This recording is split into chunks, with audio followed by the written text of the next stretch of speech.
selamat siang pemirsa Dai TV di rumah. Apa kabar nih Anda hari ini? Semoga semuanya sedang dalam keadaan yang sehat dan juga baik ya. Senang sekali saya Melisa Gandasari selama 60 menit ke depan bisa kembali berjumpa dengan Anda dan menemani Anda dalam program Dunia Sehat.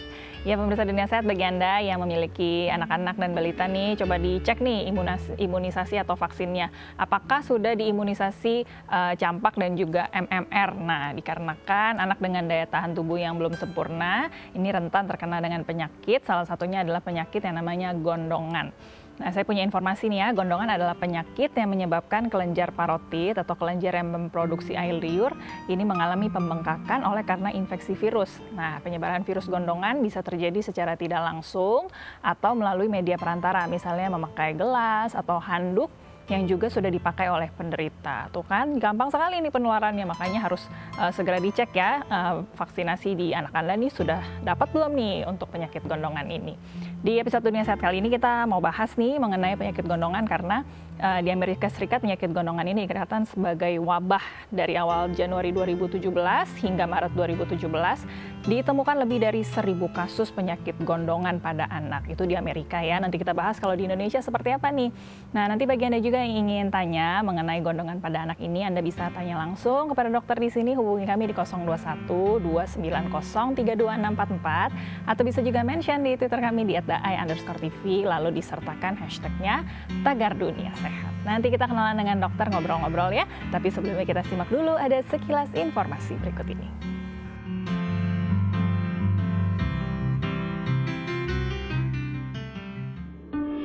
Pemirsa Dunia Sehat, banyaknya aktivitas di luar ruangan, makanan yang kurang terjaga kebersihannya, serta lingkungan dan udara yang tercemar virus bisa menjadi salah satu media perantara seorang anak tertular virus penyakit. Dan salah satunya adalah gondongan. Gondongan adalah penyakit yang menyebabkan kelenjar parotid atau kelenjar yang memproduksi air liur mengalami pembengkakan oleh karena virus. Virus paramisovirus adalah virus yang menularkan dan menimbulkan penyakit gondongan pada anak. Tidak hanya itu, seseorang yang menyentuh barang-barang yang sudah terpapar virus juga dapat meningkatkan resiko dirinya tertular penyakit ini. Umumnya, gondongan pada anak muncul dalam 2 minggu sejak terpapar virus. Beberapa gejala yang mungkin diderita oleh anak-anak antara lain kelelahan, pegal-pegal, sakit kepala, demam, dan hilang nafsu makan. Meski jarang menimbulkan bahaya, pada kasus tertentu penyakit ini bisa menimbulkan kerusakan saraf, hilang pendengaran, radang pankreas, bahkan kematian. Iya pemirsa, tadi sudah lihat ya sekilas sedikit informasinya. Hari ini kita mau bahas mengenai penyakit gondongan pada anak. Nanti bagi Anda yang ingin tanya langsung kepada dokter seputar topik hari ini bisa hubungi kami ya di 021 290 32644 atau ditunggu mention ya di Twitter kami di @daai_tv lalu disertakan hashtag Tagar Dunia Sehat.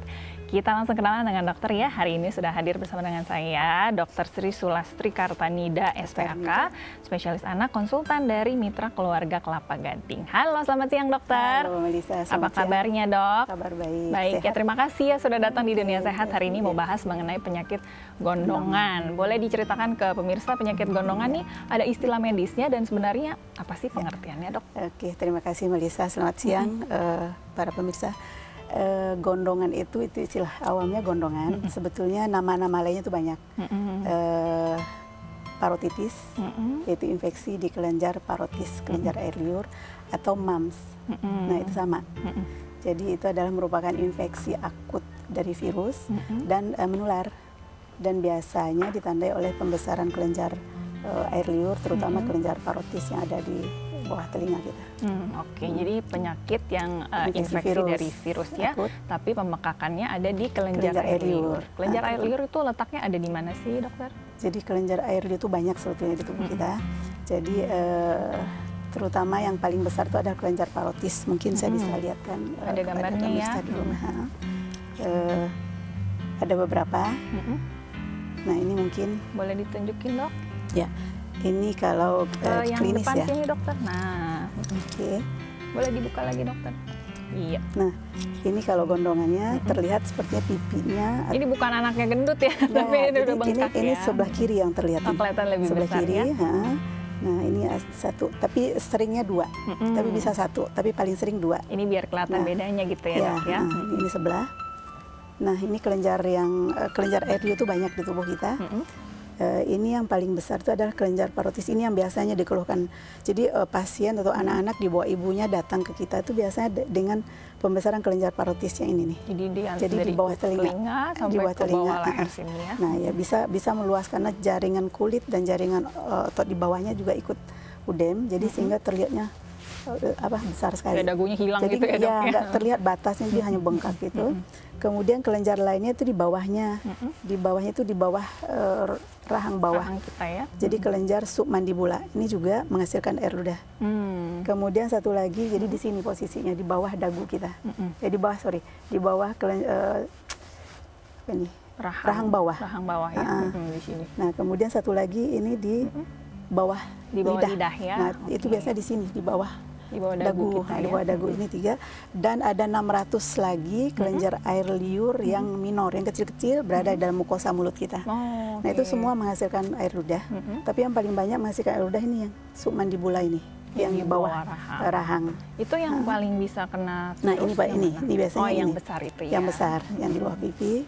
Nah ini biasanya terlihat langsung. Jadi ibu-ibu biasanya udah tahu, datang ke kita udah bilang, oh anak saya gondongan, gitu kan? Karena yang ini yang besar terlihat nih. Kalau di sini kadang-kadang nggak gitu ketahuan kalau nggak oleh ibunya. Nah, biasanya ini yang datang, membawa orang datang tuh yang ini nih. Tapi sebenarnya semua kelenjar air liur itu bisa kena infeksi virus. Dan bisa bengkak juga ya. Oke, baik. Nah dokter, kelenjar air liur ini ada fungsinya nggak sih di tubuh kita? Ya pertama tadi seperti kita bilang menghasilkan air liur. Yang fungsi air liur itu adalah untuk membantu mengunyah dan membantu menelan. Dan di dalam air liur itu juga ada enzim amilase, sehingga dia bisa merubah karbohidrat yang kita makan, diolah menjadi maltosa, jadi dipecah oleh dia bentuk yang lebih sederhana yang mudah dicerna. Jadi pencernaan kimiawi gitu ya dok ya, bukan dari mekanik yang digigit, tapi dibantu juga oleh si air liur. Oke, jadi sebenarnya fungsinya memang untuk fungsi konsumsi begitu ya, pencernaan. Oke, ada tadi kan dari virus berarti dokter ya? Faktor-faktor apa lagi yang bisa membantu kemudian bukan membantu ya, kemudian mendorong si virus ini bisa jadi menginfeksi si anak? Iya, seperti biasa kalau penyakit itu tergantung 3 unsur. Pertama, si agennya sendiri, si virusnya sendiri atau bakterinya sendiri. Keganasannya, ganas apa enggak. Yang kedua, daya tahan tubuh manusianya, kitanya. Daya tahan tubuh kita bagus apa enggak. Yang ketiga, lingkungan kita. Lingkungan kita tuh bagus untuk kita atau bagus untuk agennya. Jadi keseimbangan yang 3 ini yang terganggu yang bisa menimbulkan sakit. Jadi belum tentu setiap orang yang kontak dengan seseorang itu akan sakit, itu tergantung kepada 3 unsur tadi. Tidak selalu yang kena kontak selalu sakit, dan tidak selalu juga yang kena kontak kemudian bisa tahan, tergantung juga dari imunitas. Daya tahan tubuh yang paling penting itu daya tahan tubuh sebetulnya. Nah tadi kan ada faktor lingkungan berarti dokter ya, si virus ini berarti tumbuhnya di lingkungan yang seperti apa tuh dokter? Enggak, kita kan ketahui ini penyakit ini bisa sepanjang waktu ada bersifat endemis, tapi juga bisa bersifat epidemi, bisa suatu saat dia meledak kayak sekarang yang di Amerika. Nah itu banyak sekali kasus dari Januari, dan di kita juga belakangan di lapangan ya kita temukan emang banyak. Kita temukan kasus-kasus. Oke. Virus ini berarti dia ada di udara, di mana, atau di makanan, atau di mana sih dokter? Enggak, dia ditularkannya melalui udara, droplet, tapi dia dari sumbernya dari orang yang sakit parotitis. Berarti dia bukan hidup di benda-benda, tapi penularannya dari manusia. Melalui benda-benda bisa ditularkan. Tapi bisa juga? Bisa. Oke, baik. Nanti kita bicara lagi deh dokter ya, kita tahan sebentar nih obrolannya, harus jeda sebentar ya. Bagi Anda juga nanti yang ingin tanya langsung ya, karena pasti menarik nih ya mengenai gondongan ini. Nanti kita bicara juga mengenai vaksinnya, ada banyak cerita-cerita juga nih mengenai vaksinnya kan ya. Nanti pasti ingin tanya langsung ke dokter, bisa hubungi kami di 021 290 32644 atau ditunggu mentionnya di Twitter kami, bisa langsung lihat di layar kaca Anda ya. Kita jeda sebentar, jangan kemana-mana, Dunia Sehat segera kembali.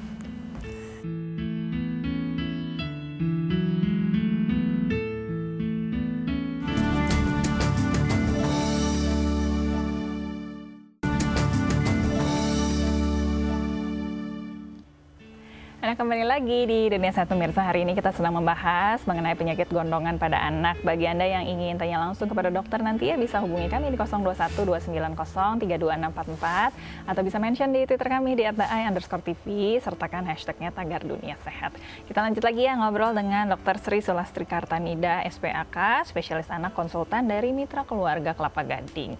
Baik dokter, ini kan penyakitnya gondongan. Ada orang juga yang sering jadi saru sama gondok ya dok ya. Gondok, ya. Ini berbeda ya dokter ya. Beda. Kalau gondok penyakit apa tuh dokter? Kalau gondok itu kelenjar juga, tapi berada di tengah-tengah leher. Jadi itu dia menghasilkan hormon pertumbuhan. Jadi beda, letaknya beda, gejalanya juga beda, dan dia bisa membesar, bisa karena infeksi juga, bisa juga karena kekurangan yodium. Yang paling banyak di Indonesia tuh kekurangan gitu, yodium. Makanya menggunakan garam beriodium supaya tidak penyakit gondok. Oke. Kalau ini kita bahas yang gondongan berarti ya. Nah dokter, kalau tadi kan ini berarti kelenjar liurnya membengkak kemudian. Ini kemudian yang terjadi di tubuhnya si anak atau yang terkena penyakit gondongan ini seperti apa dokter? Jadi ini virus ini masuk ke tubuh kita tuh melalui bisa langsung dari air ludah, kontak langsung air ludah, atau melalui droplet terciprat orang yang sakit dengan bersin atau batuk atau bicara bisa tertular, atau melalui benda-benda yang tercemar dengan air ludah orang yang sakit, itu juga bisa sebagai perantaranya, atau mungkin juga dari urin juga. Karena di urin tuh bisa ditemukan sampai 14 hari infeksi.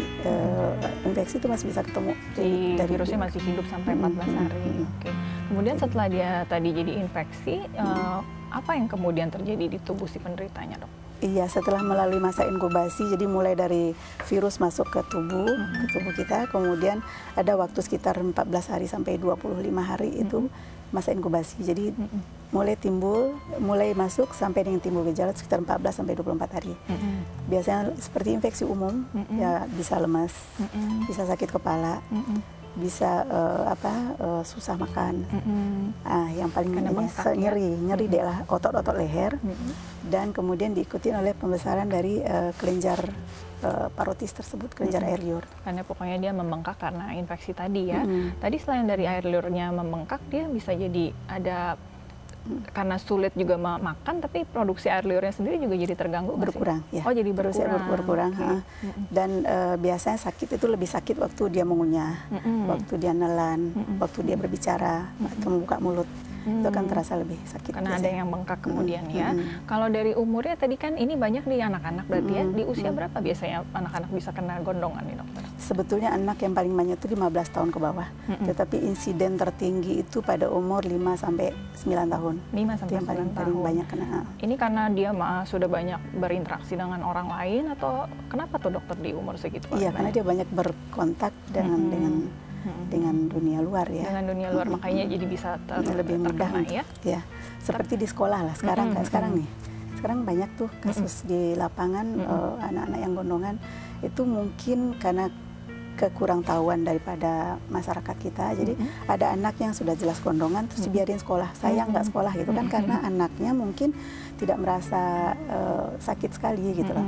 Dia seperti kadang-kadang malah nggak demam sama sekali, cuman bengkak, sakit. Jadi tidak nyaman aja sebenarnya ya. Nah, terus ibu-ibunya membiarkan anaknya sekolah. Nah, di sekolah juga ibu-ibu harus awas.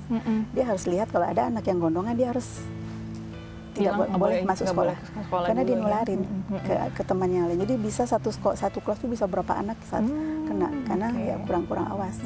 Jadi kalau ada ibu-ibu yang anaknya gondongan jangan dibiarin masuk, dan di sekolah diseleksi oleh guru. Jadi guru nengok kalau ada yang gondongan dia harus istirahatkan di rumah ya, karena bukan bahaya buat anaknya tapi bisa sampai satu kelas. Untuk anaknya mungkin istirahat mempercepat penyembuhan, kemudian untuk si lingkungannya juga mencegah penularan pada akhirnya. Jadi tapi di dewasa juga bisa kena gondong ya dok ya? Bisa. Di usia berapa aja bisa kena gondong sebenarnya? Bisa, tapi kebanyakan pada anak.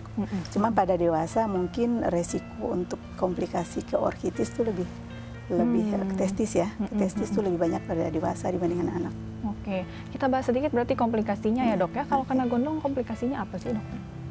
Yang paling ditakutkan sebetulnya itu tadi testis pada laki-laki ya. Pada perempuan indung telur juga bisa kena, tapi jarang ya, sekitar mungkin 7%.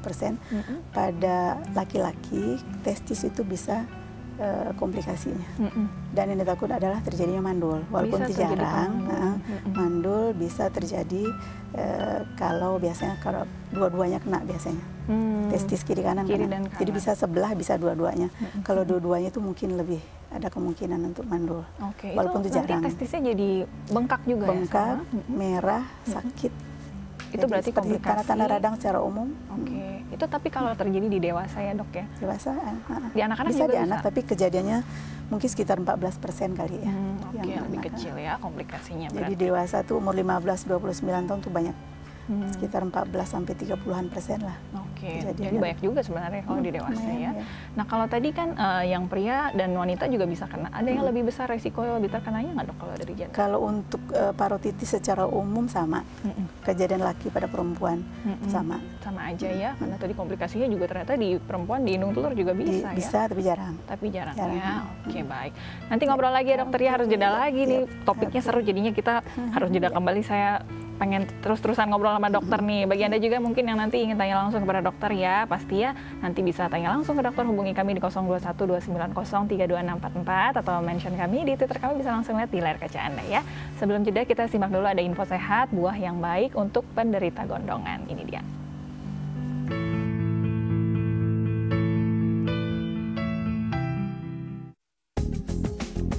Pemirsa Dunia Sehat, asupan makanan merupakan salah satu hal yang harus diperhatikan untuk seseorang yang memiliki penyakit gondongan, termasuk buah-buahan sekalipun. Dan berikut ini adalah buah-buahan yang baik dikonsumsi untuk penderita gondongan. Buah sirsak. Sirsak merupakan jenis buah yang banyak tersedia di Indonesia. Buah sirsak ini mempunyai kandungan zat amfisilin yang berfungsi untuk menormalkan kembali kelenjar tiroid yang mengalami pembengkakan. Semakin sering mengkonsumsi buah sirsak, maka kesembuhan akan berangsur membaik. Buah manggis. Zat santon pada buah manggis mempunyai khasiat untuk membantu dalam penyembuhan penyakit gondok. Rambutan. Salah satu buah unik ini ternyata mempunyai dampak positif terhadap penyembuhan penyakit gondongan. Kandungan gizi pada buah rambutan sangat tinggi dan mempunyai zat amfisilin yang dapat membantu meredakan penyakit gondongan. Pepaya. Selain untuk melancarkan pencernaan, ternyata buah pepaya juga memiliki khasiat bagus untuk seseorang yang sedang mengidap penyakit gondongan. Buah pepaya dalam bentuk jus dan dikonsumsi minimal 2 kali sehari untuk meredakan penyakit gondongan.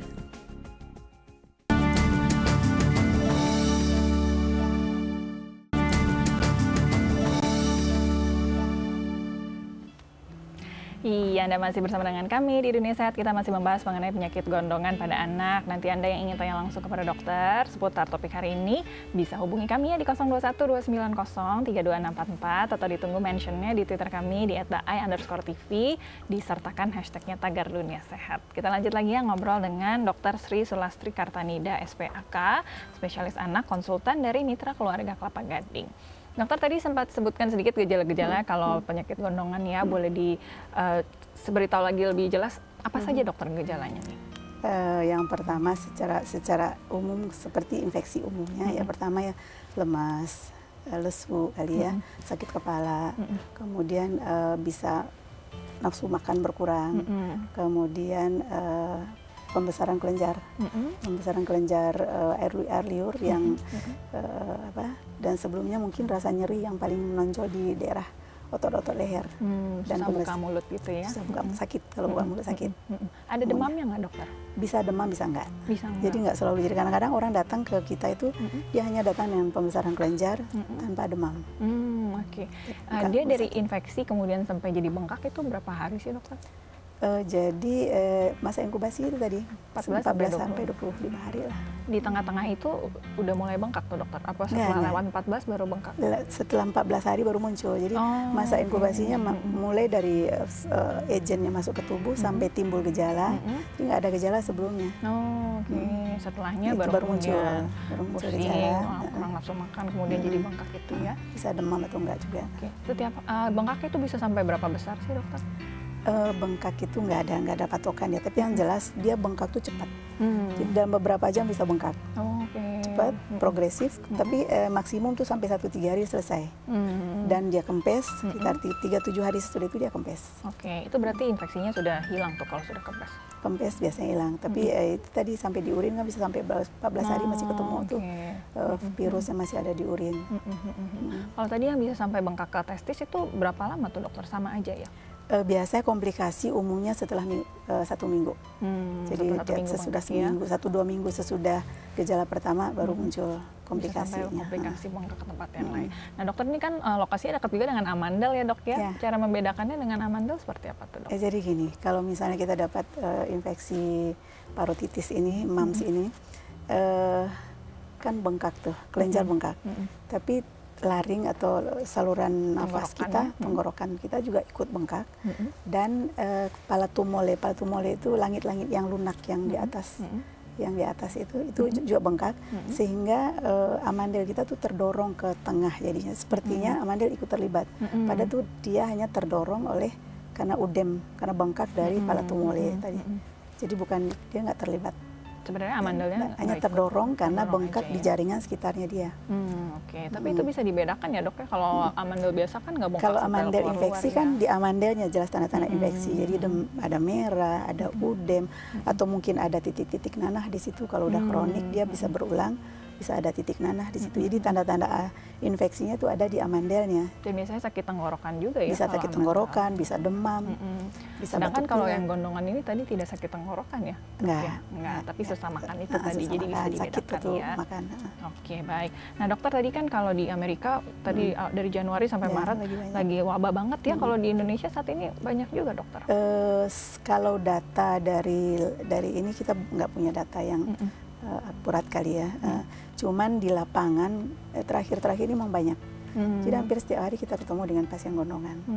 Jadi memang karena tadi kalau udah satu kena, kemudian jadi banyak ya lingkungannya kemudian. Baik dokter, tadi kalau sudah ketemu gejala yang tadi dokter sebutkan, langkah pertama yang bisa dilakukan apa nih dokter? Ya pasti anak diisolasi dulu, disimpan di rumah dulu. Jadi jangan dia biarkan ke sekolah, jangan dia biarkan ke tempat-tempat umum. Anak pertama istirahat, untuk anak sendiri bagus untuk mempercepat penyembuhan, kemudian untuk lingkungannya juga mencegah menular kepada orang lain. Satu, jadi istirahatkan anak, jangan sekolahkan dia, istirahat di rumah.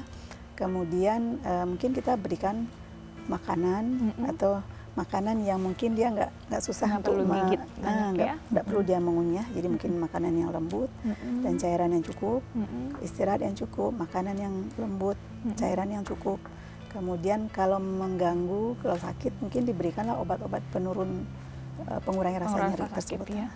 Bengkaknya harus dikompres atau seperti apa tuh dok? Bisa dikompres untuk mengurangi rasa sakit ya. Tapi bukan buat mengempiskan ya, itu mengompres. Mengurangi rasa sakit. Mengurangi rasa sakit aja. Dia harus diberi masker begitu kemudian supaya keluarga lain tertular. Karena kita tahu tadi sumbernya apa? Air ludah. Air ludah sumber penularan. Di dalam air ludah itulah virus itu adanya. Sehingga paling bagus kepada anak tersebut dianya yang dikasih masker. Keluarganya harus pakai masker juga dok? Kalau dianya sudah pakai masker berarti sudah cukup karena ya. Sumbernya udah kita blok. Oke, kita berarti masuk ke pencegahan ya dokter. Sebenarnya ada pencegahannya melalui vaksin ya dokter ya. Vaksinnya ini MMR, boleh dijelaskan ini seperti apa dok? Jadi gini, MMR kita harus berikan kalau kita mau mencegah. Karena pepatah kuno tuh mencegah lebih bagus daripada mengobati, itu masih sampai sekarang masih seperti itu. Jadi kita kasihlah vaksinasi dia, dan biasanya diberikan pada umur 15 bulan. Jadi biasanya setelah 6 bulan lah sesudah campak diberikan.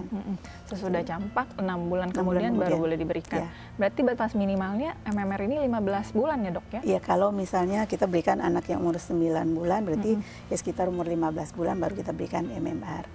Kenapa sih dokter ada batas minimalnya? Karena kan di dalam MMR sini kan ada campaknya juga. Oh, jadi karena supaya ada jeda dari campaknya. M pertama kan misal itu campak. M kedua gondongan, R-nya rubella campak Jerman. Jadi M pertama kan udah diberikan sebelum waktu umur 9 bulan, jadi diulangnya pada umur 15 bulan. Oke, karena memang dari jedanya yang campak yang pertamanya ya, bukan karena tidak boleh lebih kecil seperti apa begitu ya. Kalau misalnya nggak dapat sebelumnya, dia nggak dapat campak sebelumnya, terus umurnya udah memenuhi untuk diberikan, kita berikan langsung, jadi nggak perlu didahului oleh campak lagi. Langsung aja udah MMR. Nah kalau tadi dia sudah kena vaksin MMR, masih bisa potensi kena gondongan dokter? Itu prinsip umum vaksinasi.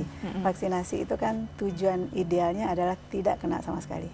Kalau kena bisa, tapi ringan. Jadi seperti campak lah, tujuan kita memberikan campak bukan mencegah campaknya sama sekali. Malah bisa sudah divaksinasi kena campak tapi ringan.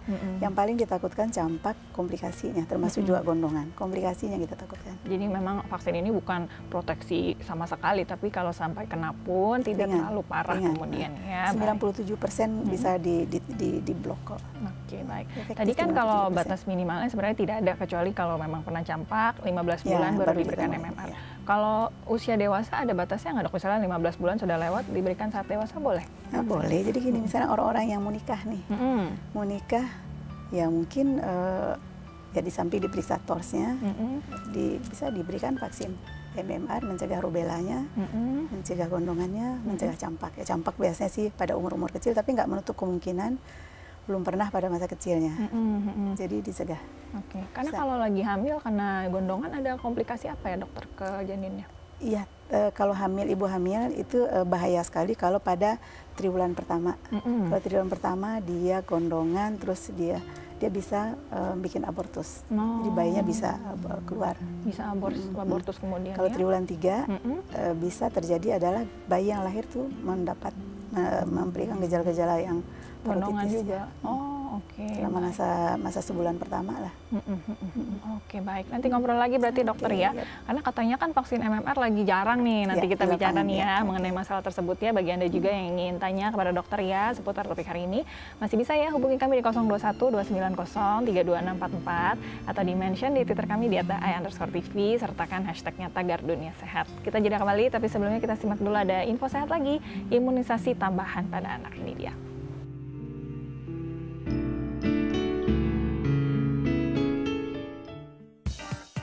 Pemirsa Dunia Sehat, selain imunisasi wajib seperti vaksin BCG, polio, DPT, hepatitis B, dan campak, ada beberapa imunisasi tambahan yang dianjurkan dan dapat mencegah berbagai penyakit, dan berikut ini diantaranya.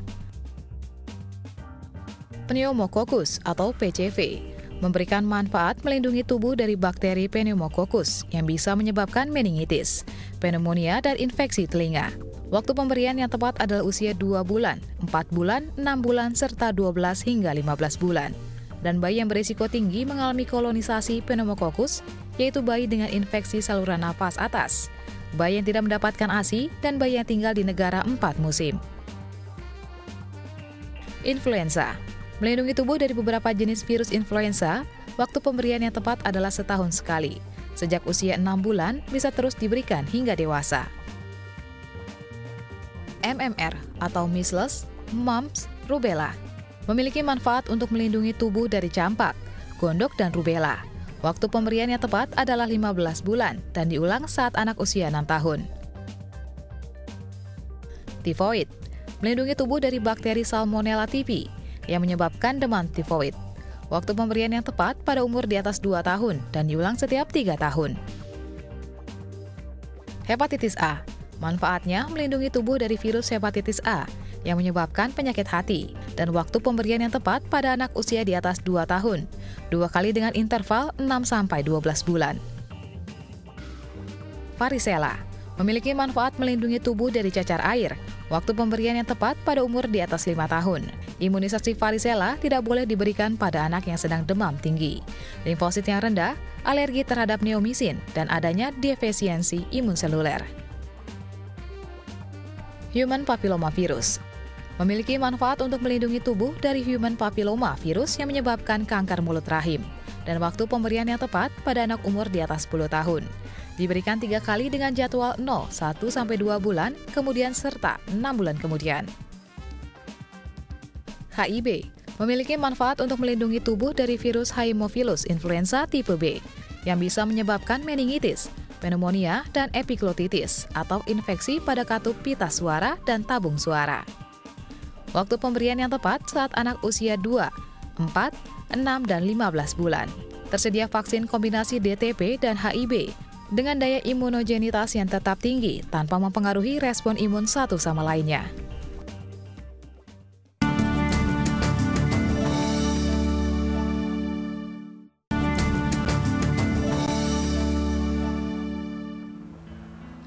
Iya, Anda kembali lagi di Dunia Sehat pemirsa. Kita masih bicara mengenai penyakit gondongan pada anak. Bagi Anda yang ingin tanya langsung kepada dokter, masih bisa ya hubungi kami di 021 290 32644 atau ditunggu mentionnya di Twitter, kami bisa langsung lihat di layar kaca Anda ya. Kita lanjut lagi ya ngobrol dengan Dr. Sri Sulastri Kartanida, SPAK, spesialis anak, konsultan dari Mitra Keluarga Kelapa Gading. Nah dokter, ini ada pro kontra juga ya di masyarakat mengenai vaksin MMR. Katanya kalau diberikan terlalu awal bisa menyebabkan autisme dan bisa katanya anaknya lambat bicara. Ini benar nggak nih dokter? Oke. Mungkin gini, itu yang informasi yang beredar di masyarakat itu informasi yang nggak benar. Jadi setelah diteliti oleh banyak, WHO sudah meneliti, CDC sudah meneliti, bahwa tidak ada hubungan antara vaksin MMR dengan autis. Nah, autis yang dibilang tadi terlambat bicara, itu gejala autis iya. Salah satu gejala autis kan terlambat bicara. Tetapi setelah diteliti itu nggak ada hubungan. Emang dulu pernah ada penelitian oleh dokter di Inggris terhadap 12 anak, dan dia penelitiannya nggak dia hanya meneliti 12 anak, jadi sampelnya kecil, tidak ada kontrolnya nggak ada, dan dia meneliti itu berdasarkan ingatan ibunya. Jadi nggak sebagai penelitian yang tidak bisa dipenelitian lah, itu yang sudah beredar, terlanjur beredar. Jadi nggak ada hubungan sama sekali antara vaksin MMR dengan autis. Oke, yang perlu diketahui oleh masyarakat. Tidak perlu ditakutkan sebenarnya. Justru kalau tadi sudah divaksin bisa jadi lebih ringan kemudian kalau terkena ya. Mencegah biaya ringan, kita aman. Jadi kalau ada vaksin, bawalah anak segera untuk menerima vaksin ya. Oke, kita tahan sebentar obrolannya, kita angkat telepon ya dok ya. Kita sapa dulu. Halo, selamat siang. Halo, assalamualaikum. Waalaikumsalam. Ibu dengan ibu siapa di mana Bu? Ibu Dina di Ciledug. Ibu Dina di Ciledug, mau tanya apa nih ke dokter? Ini saya mau nanya, anak saya sering sakit di tenggorokan. Itu kenapa ya Ibu? Oh iya, oke Bu Dina. Ada yang mau ditanyakan dulu dokter ke Ibu Dina? Sakit tenggorokan ada gejala lain nggak Bu selain dari sakit tenggorokan, demam atau batuk atau pilek? Batuk, iya batuk. Ada demam juga? Enggak. Enggak. Usianya mungkin Bu Dina, anaknya? 9 tahun. 9 tahun. Sering seperti itu Bu ya? Iya. Nah, ada mungkin dulu, ya. sudah cukup dokter ya? Kita tutup dulu teleponnya ya. Oke, terima kasih Bu Dina, langsung coba dijawab ya. Baik, ini berdekatan juga dengan yang kita bahas ya, gondongan kan di daerahnya, di leher juga. Ini sering sakit tenggorokan nih, kalau di usia 9 tahun memang kenapa nih dok? Jadi gini, anak usia 9 tahun, anak yang sudah menjamah makanan, belanja sendiri, dikasih jajan oleh ibunya, mungkin makan atau minuman tertentu yang bisa merangsang daerah tenggorokan. Yang paling sering itu adalah infeksi di daerah tenggorokan. Apakah tenggorokannya yang infeksi atau amandelnya infeksi, itu yang sering karena kontak langsung dengan daerah tersebut. Jadi mungkin harus diperiksa, memastikan apakah itu infeksi di tenggorokan atau amandel. Itu mungkin atau yang lainnya di tenggorokan, itu mungkin harus cari tahu oleh ibunya, harus mencari tahu. Tapi yang jelas anak-anak sekian kalau sering itu hindarilah biasanya makanan-makanan yang merangsang daerah di sini. Apa saja sih Jadi dokter? mungkin yang terlalu dingin, yang terlalu manis, kemudian atau kayak makanan-makanan ciki, coklat, es goreng ya. Jadi ada orang yang emang punya bakat keluarganya infeksi di daerah tersebut. Memang mudah ada terkena bakatnya, infeksi jadi ya? sering amandel, sekeluarga tuh kok infeksi dia amandel atau tenggorokan. Jadi itu dijaga, bukan penyebab. Penyebabnya pasti adalah infeksi, tetapi itu pencetus dari makanan. Ya, jadi daerah di sini menjadi lemah, jadi anaknya mudah tercetus. Dia udah ada infeksi, kemudian ada hal-hal yang bisa melemahkan daerah di dalam mulutnya. Nah itu mungkin yang mencetus. Karena tadi dari usianya sudah bisa jajan sendiri tadi ya, mungkin jadi sulit jajan oleh dikontrol ibunya. ya. Jadi paling bagus itu anak mungkin dibekalin gitu ya. Cuman ya susah. Ada yang bisa mengimbangi nggak dokter, mungkin dengan lebih baik minum atau makan buah-buahan atau sayuran yang lebih baik, sebenarnya mengimbangi ya dok ya? Buah-buahan, sayur-sayuran itu mungkin akan membantu meningkatkan daya tahan tubuh. Jadi kalau daya tahan tubuh kita bagus, ada pun agen atau penyebabnya kontak ke kita, tapi kalau daya tahan tubuh kita bagus belum tentu kita kena. Jadi daya tubuh harus dikuatkan dengan imunisasi, dengan kekebalan secara umum. Oke, baik. Semoga menjawab ya Ibu Dina ya. Tadi selain mungkin dibekali ya supaya tidak jajan, anaknya bisa diawasi makanannya, dan di rumah juga dihajar lagi nih dengan buah-buahan dan sayuran, dan juga vitamin C juga bagus ya Dok ya. Hidup sehat supaya anaknya bisa terbebas tuh dari sakit tenggorokan. Jadi pasti sekolahnya juga jadi lebih senang ya kalau tidak sakit pada akhirnya. Semoga menjawab ya Ibu Dina ya. Kita lanjutkan lagi nih dokter. Nah tadi kan sebenarnya ini tidak berbahaya berarti ya vaksin MMR. Tapi sekarang lagi jarang ya katanya dokter ya, lagi sulit dicari nih. Iya, emang belakangan nih, berapa tahun belakangan ini agak jarang di lapangan. Tetapi sekarang tuh ada program pemerintah. Bulan Agustus dan September besok tuh ada program pemerintah akan melakukan imunisasi massal untuk anak-anak yang umur 9 bulan sampai 15 tahun. Akan memberikan vaksin MR. Jadi measles, campak, dan rubella. Kan ini udah konsensus dunia nih. Jadi dunia udah mencetuskan bahwa tahun 2020 dunia harus bebas dari campak dan campak Jerman. Campak dan rubella pada akhirnya. Tapi jadi yang MR yang ada. MR-nya ya, tapi yang gondongannya ini masih yang gondongan ada, belum ya, tahu tuh kapan ada lagi. Berarti yang belum vaksin tapi usianya sudah mencukupi, buru-buru deh ya dicari. Kalau ada program pemerintah tuh semua deh bawa. Supaya langsung jangan dimanfaatkan ya. Jangan sampai campak dan rubella, campak Jerman. Oke. Karena gondongan ini belum ada obatnya juga ya dokter ya. Gondongan tuh virus, penyebabnya kan virus. Jadi virus tuh belum ada obat. Jadi ya itu tadi daya tahan tubuhnya ditingkatkan dengan istirahat, dengan gizi yang bagus, dengan cair minum yang bagus, yang baik. Kemudian istirahat, kemudian obatnya simptomatis aja kok. Baik. Ada komplikasi yang bisa sampai menyebabkan kematian nggak sih dokter di gondongan? Ya, jadi yang paling ditakutkan komplikasinya adalah ensefalitis. Jadi infeksi berlanjut ke otak. Nah itu biasanya menimbulkan kematian. Itu kenapa sih dokter bisa sampai ke otak? Apakah karena tidak diobati atau imunitasnya turun terus atau seperti apa tuh dok? Iya, kembali ke tadi lagi daya tahan tubuhnya, keganasan dari penyebabnya. Jadi dia bisa masuk, jadi virus tersebut masuk ke tubuh kita kan ada dua teori nih masuk ke tubuh. Pertama ya melalui hidung dan mulut. Kalau melalui mulut itu dia masuk melalui ada saluran. Jadi dari kelenjar air liur itu ke dalam mulut itu dia ada saluran. Jadi dia masuk melalui saluran tersebut. Nah, masuk melalui tersebut kemudian dia berkembang biak di kelenjar tersebut. Sesudah itu baru dia masuk ke darah. Jadi terjadi viremia. Jadi masuk ke dalam darah viremia. Nah, baru dia pergi ke organ-organ lain itu tadi. Termasuk ke otak, ke ginjal, ke jantung, ke tiroid, kelenjar tiroid, kemudian bisa ke telinga, bisa ke indung telur dan testis. Jadi bisa karena lewat darah tadi itu ya. Itu teori pertama. Kalau teori kedua dia masuk melalui saluran hidung, saluran nafas. Jadi virus masuk ke sel di permukaan mukosa saluran nafas atas, kemudian masuk ke darah. Nah, baru dia termasuk ke semua.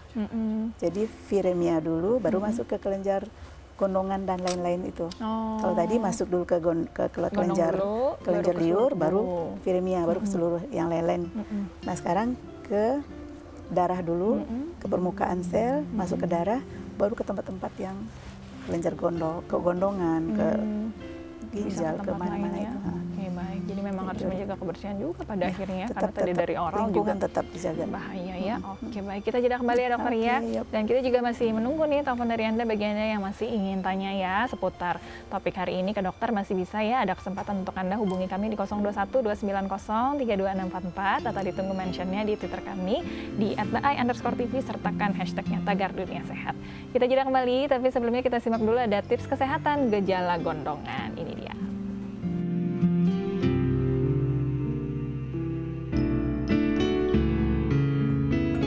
Tips kesehatan gejala gondongan. Pembengkakan kelenjar tiroid, nyeri sendi, demam tinggi, mulut kering, nyeri perut, hilang nafsu makan, lelah, sakit kepala.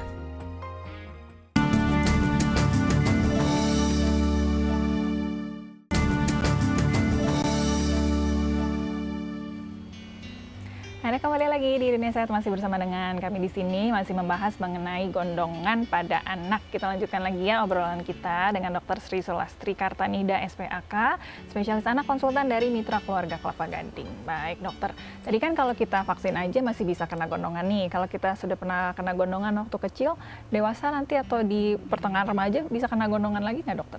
Ya, jadi gini, sekali kita kena gondongan, apa jelas secara klinis ataupun subklinis, karena gini, sekitar 20-40% itu bisa orang kena gondongan tapi dia tidak terlihat menderita gondongan. Jadi apakah dia secara klinis kena gondongan atau subklinis kena gondongan, itu dia permanen kekebalannya seumur hidup. Oh, oke. Jadi ada antibodinya begitu ya dok, ya sekali kena udah nggak kena lagi biasanya. Bisa juga gondongan nggak kelihatan ya dok?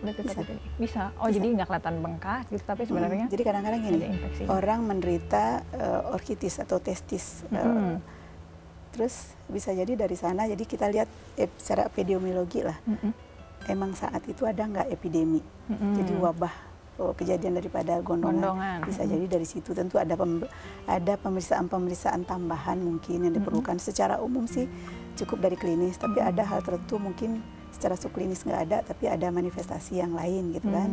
Jadi testis terinfeksi oleh virus tersebut bisa jadi tanpa ada gejala yang bengkak di wajahnya, di kelenjar parotis tersebut. Tapi itu dihitungnya udah kena gondongan. Iya, jadi tentu ada pemeriksaan, kalau kita mau tahu diagnostiknya tentu dengan pemeriksaan lainnya, jadi pemeriksaan laboratorium baru ketahuan yang spesifik. Tapi jadi udah punya antibodi gondongan ya, walaupun nggak kelihatan pernah gondongan. Oke, kita tahan lagi obrolannya, kita angkat telepon ya dok ya. Halo, selamat siang. Halo, selamat siang. Selamat siang Ibu, dengan Ibu siapa, di mana Bu? Ibu Wati di Medan. Ibu Wati mau tanya apa nih ke dokter? Gitu, kemarin kan saya pernah tuh suka berdahak terus gitu kan. Tapi saya bukan anak-anak sih sebenarnya dok, berumur 28 tahun. Tadi aja nontonnya tadi kan. Jadi kemarin saya periksa, terus kata dokternya kelenjar tiroid katanya gitu. Terus saya periksa T3 T4-nya, T3-nya 68,5, T4-nya 8,11. Katanya sih nggak ada masalah, katanya gitu.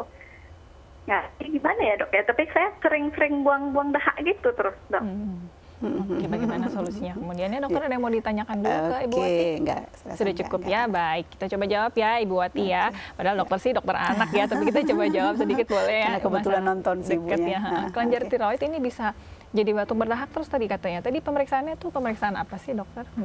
Jadi enggak, isi Ibu ini sebetulnya batuk, mungkin kebetulan Ibu tuh batuk-batuk, tapi diperiksa mungkin ada ketemu juga ada kelenjar tiroidnya yang bermasalah. Nah, kalau ada masalah di kelenjar tiroid terletaknya kan di tengah-tengah di leher ya. Jadi kalau kita periksa itu dia, kalau kita suruh nelan, dia ikut bergerak dengan bergeraknya tenggorokan kita ya. Jadi dia periksa T3 T4 itu adalah hormon yang dihasilkan oleh kelenjar tiroid. Jadi apakah dia meningkat nggak? Tapi ibunya tadi bilang nggak meningkat. Nah, jadi mungkin untuk konsultasi selanjutnya ibu mungkin ke dokter penyakit dalam ya, ke dokter penyakit dalam. Nah, jadi untuk memastikan benar-benar nggak tiroidnya yang bermasalah. Apakah batuknya ada masalah lain gitu kan? Atau mungkin dari tadi suka makan gorengan juga, makanya jadi mungkin ada sesuatu di ya. tenggorokan kah, atau ada yang lain gitu kan? Tapi tadi kalau dari kelenjar hormonnya sih sebenarnya tidak ada peningkatan, bagaimana ya dokter ya? Berarti tadi katanya nggak ada T3 T4-nya, tiroksinnya nggak meningkat, berarti ya mungkin nggak ada masalah. Tapi harus konsultasi lagi ibu yang memastikan, harus di follow up lagi ke depannya. Karena pasti mungkin ada penyebab lain yang kita belum tahu kemudian ya. Bisa datang coba ke dokter penyakit dalam ya Ibu Wati ya. Dokter dewasa Ibu ya. Yang dewasa ya, jangan dokter anak. Baik, kita angkat satu telepon lagi langsung ya dokter ya. Halo, selamat siang. Halo. Selamat siang Ibu. Dengan Ibu siapa, di mana Bu? Dengan Ibu Lia di Tangerang. Ibu Lia di Tangerang. Mau tanya apa nih ke dokter? Begini Ibu, anak saya kan umur 5,5 bulan, mau jalan 6 bulan, tetapi dia sering banget keluar bintik-bintik merah. Nah, jadi kadang hilang, kadang muncul. Nah, yang kedua, sering banget suaranya serak-serak basah gitu. Ada pilek, ada batuk, cuman tidak demam gitu, Mbak. Nah, kemarin sempat ke dokter, katanya alergi dan biang keringat. Tapi keseringan muncul yang bintik-bintik merah itu.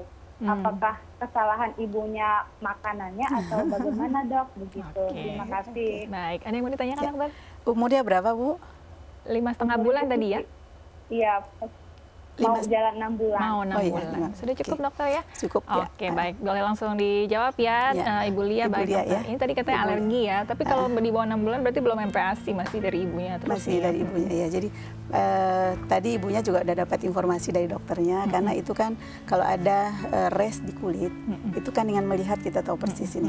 Tapi kalau dari cerita ibunya, emang kemungkinannya dua yang paling mungkin ya. Yang pertama ada alergi. Kalau alergi dia setiap dia kontak dengan alergen tersebut dia akan muncul. Setiap kontak dengan alergen dia akan muncul dan gatal biasanya. Kemudian satu lagi biang keringat juga bisa terjadi biang keringat ya kan. Gatal juga gitu kan. Jadi dibarengi serak-serak basah juga lagi ya. Masalah serak-serak basah itu mungkin ada masalah juga. Masalah lain apakah dia sering batuk pilek karena alergi, bisa jadi ya kan. Yang jelas dia tidak demam, dia hanya batuk pilek dan sering bisa jadi karena alergi juga. Alergi itu bisa manifestasi di mana-mana, di kulit, di saluran nafas, di hidung, di saluran pencernaan. Jadi semua sistem tuh bisa memberikan gejala gitu. Tadi yang di kulitnya berarti kalau yang masih sering muncul nih bintik-bintik merahnya seperti apa nih dok? Dicari alergennya berarti ya? Atau seperti apa? Kalau misalnya emang karena alergi, jadi kalau alergi itu kan kalau dia 6 bulan, di bawah 6 bulan masih ASI. Jadi bisa jadi itu alergennya itu berasal dari apa yang dikonsumsi oleh ibunya, apa yang dimakan atau diminum oleh ibunya. Jadi harus diamatin, ibu harus ngamatin ke depannya lagi. Kalau dia timbul reaksi merah-merah dan gatal tersebut di kulit, ibu harus ingat ibu lagi makan sebelumnya apa? ibu kontak dengan apa atau makan apa. Kalau si ibu tentu makan apa. Yang paling sering alergi itu kan protein. Protein yang paling sering itu ada alergi dengan susu sapi. Apakah ibunya mengkonsumsi nggak susu sapi? Yang kedua, apakah telur juga, putih telur, proteinnya kan. Yang ketiga yang paling sering juga dari lauk pauk, terutama seafood. Atau yang lainnya mungkin dari kacang-kacangan juga, ya susu sapi dengan turunannya bisa keju, keju, yogurt atau coklat, coklat. Itu yang sering. Atau jadi juga alergi dari si bayi tersebut dengan lingkungan, debu bisa debu, bisa dingin, bisa AC, bisa bulu-bulu atau karpet. Jadi banyak sekali hal-hal yang bisa menimbulkan alergi. Jadi harus ada pemantauan dari si ibu tersebut untuk kedepannya. Setiap dia kumat, kontak dengan apa sih bayi saya, atau apa sih yang saya konsumsi saat tersebut sebelum kejadian. Baik.